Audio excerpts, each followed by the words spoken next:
Kimwona mwanao kapinda, basi mpeleke mahala ambapo panatolewa nasaha mbalimbali, panatolewa mambo ya Mwenyezi Mungu ambayo yanaweza kumbadilisha mtu, basi mwanao anaweza kapata faida kubwa sana.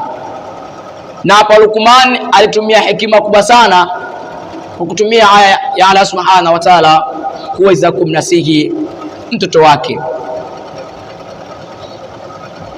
Katika kisa hiki tunajifunza kuwa malezi bora huanza kwa kumfundisha mtoto. Malezi bora huanza kwa kumfundisha mtoto tauhidi. Maana ya tauhidi ni kumwabudu Mwenyezi Mungu Subhanahu wa Ta'ala. Jambo la kwanza katika malezi yaliyokuwa bora ni mzazi kuweza kumfundisha mtoto katika swala la kumcha Mwenyezi Mungu Subhanahu wa Ta'ala.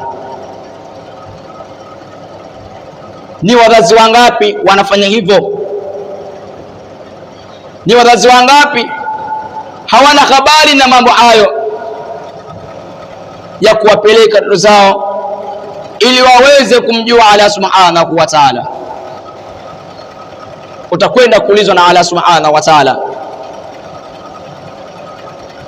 Umepewa familia, ukaanza kusema hii familia mimi nimepewa mitihani. Mtihani ni wewe mwenyewe, kwa sababu hauna elimu ya kuweza kumfundisha mwanao tauhidi kwa niaba ya mwanao kuweza kumwabudu Allah Subhanahu wa Ta'ala. Ndio elimu ya kwanza.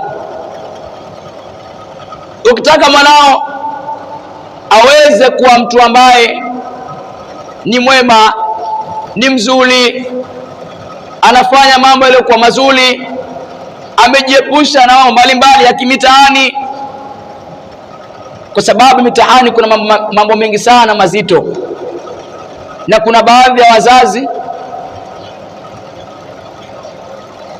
wameshapiga marufuku kwamba mimi bwana mwanangu sitaki kumuona, kwa sababu tayari maisha ya mitaani yamekuwa ndio maisha yake.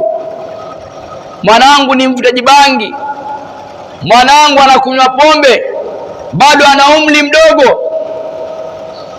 Tambua kwamba ewe ndugu yangu, na tusiwasomeshe watoto kwa niaba maisha ya dunia, tukasahau kuwa wana haki ya kuweza kumtambua Mwenyezi Mungu Subhanahu wa Ta'ala. Wewe ukajua kwamba mwana